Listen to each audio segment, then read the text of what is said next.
সুপ্রভাত বন্ধুরা, কুটনো কাটা থেকে শুরু করলাম।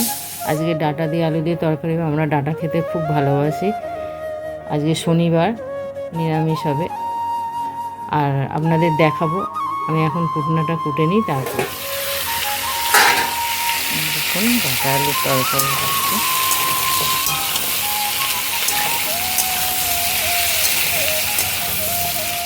দিয়ে দিলাম লঙ্কা গুঁড়ো, মানে হচ্ছে ধনে গুঁড়ো দিলাম, জিরে গুঁড়ো। শনিবার দিনকে বেশিরভাগ ডাঁটা নুনটা দিয়ে দিচ্ছি, জল দিয়ে দিচ্ছি। এই চাপা দিয়ে দিলাম। এই দেখুন বিউলির ডাল সেদ্ধ হয়ে গেল।